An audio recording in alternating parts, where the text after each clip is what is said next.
नमस्कार दोस्तों, राधे राधे, जय श्री कृष्णा। श्री शिवाय नमस्तुभ्यम। मासिक शिवरात्रि व्रत कथा। धार्मिक पौराणिक कथा के अनुसार चित्रभान नामक एक शिकारी था। जानवरों की हत्या करके वह अपने परिवार का पालन पोषण करता था। वह एक साहूकार का कर्जदार था, लेकिन उसका ऋण समय पर न चुका सका। क्रोधित साहूकार ने शिकारी को शिव मठ में बंदी बना लिया। संयोग से उस दिन शिवरात्रि थी। शिकारी ध्यान मग्न होकर शिव संबंधी धार्मिक बातें सुनता रहा। चतुर्दशी को उसने शिवरात्रि की व्रत कथा भी सुनी।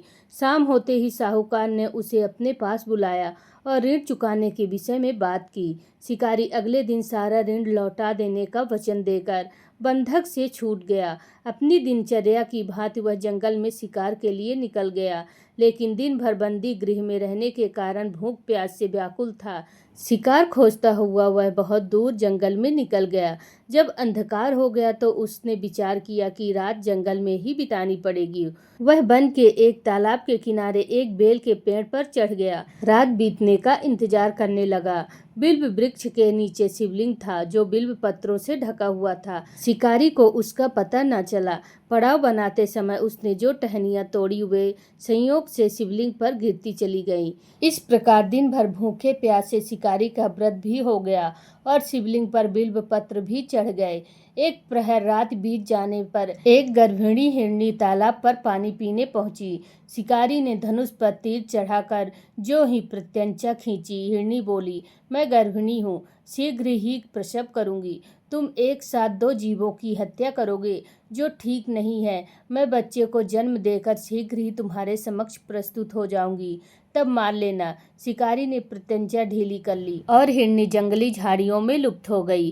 प्रत्यंचा चढ़ाते तथा ढीली करने के वक्त कुछ बिल्व पत्र अनायास ही टूटकर शिवलिंग पर गिर गए। इस प्रकार उसने अनजाने में ही प्रथम प्रहर का पूजन भी संपन्न कर लिया। कुछ ही देर बाद एक और हिरनी उधर से निकली। शिकारी की प्रसन्नता का ठिकाना न रहा। समीप आने पर उसने धनुष पर बाण चढ़ाया।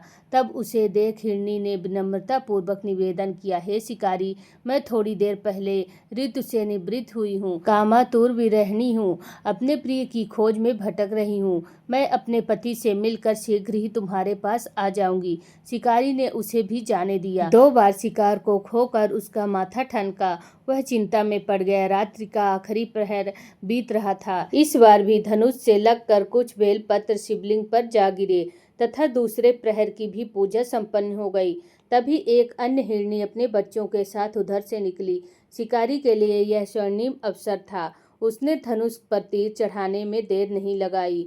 वह तीर छोड़ने ही वाला था कि हिरनी बोली, हे शिकारी, मैं इन बच्चों को उनके पिता के हवाले करके लौट आऊंगी। इस समय मुझे मत मारो। शिकारी हंसा और बोला, सामने आए शिकार को छोड़ दूं? मैं ऐसा मूर्ख नहीं। इससे पहले मैं 2 बार अपना शिकार खो चुका हूँ। मेरे बच्चे भूख प्यास से व्यग्र हो रहे होंगे। उत्तर में हिरनी ने फिर कहा, जैसे तुम्हें अपने बच्चों की ममता सता रही है, ठीक वैसे ही मुझे भी है। हे शिकारी, मेरा विश्वास करो, मैं इन्हें इनके पिता के पास छोड़कर तुरंत लौटने की प्रतिज्ञा करती हूँ। हिरनी का दुख भरा स्वर सुनकर शिकारी को उस पर दया आ गई। उसने उस मृग को भी जाने दिया। शिकार के अभाव में तथा भूख प्यास से व्याकुल शिकारी अनजाने में ही बेल वृक्ष पर बैठा बेल पत्र तोड़ तोड़ कर नीचे फेंकता जा रहा था। पाँव फटने को हुई तो एक हष्ट पुष्ट मृग उसी रास्ते पर आया। शिकारी ने सोच लिया कि इसका शिकार वह अवश्य करेगा। शिकारी की तनी प्रत्यंचा देखकर मृग विनती स्वर में बोलने लगा, हे शिकारी, यदि तुमने मुझसे पूर्व आने वाले 3 मृगों तथा छोटे बच्चों को मार डाला है तो मुझे भी मारने में विलंब ना करो, ताकि मुझे उनके वियोग में एक क्षण भी दुख ना सहना पड़े। मैं उन हिरनियों का पति हूँ। यदि तुमने उन्हें जीवन दान दिया है तो मुझे भी कुछ क्षण का जीवन देने की कृपा करो। मैं उनसे मिलकर तुम्हारे समक्ष उपस्थित हो जाऊंगा। मृग की बात सुनते ही शिकारी के सामने पूरी रात का घटना चक्र घूम गया। उसने सारी कथा मृग को सुना दी। तब मृग ने कहा, मेरी तीनों पत्नियां जिस प्रकार प्रतिज्ञाबद्ध होकर गई हैं, मेरी मृत्यु से अपने धर्म का पालन नहीं कर पाएंगी। अतः जैसे तुमने उन्हें विश्वास पात्र मानकर छोड़ा है, वैसे ही मुझे भी जाने दो। मैं उन सब के साथ तुम्हारे सामने शीघ्र ही उपस्थित हो जाऊंगा। शिकारी ने उसे भी जाने दिया। इस प्रकार प्रातः हो गई। उपवास, रात जागरण तथा शिवलिंग पर बेलपत्र चढ़ने से अनजाने में ही पर शिवरात्रि की पूजा पूर्ण हो गई। पर अनजाने में की हुई पूजन का परिणाम उसे तत्काल मिला। शिकारी का हिंसक हृदय निर्मल हो गया, उसने भगवत शक्ति का वास हो गया।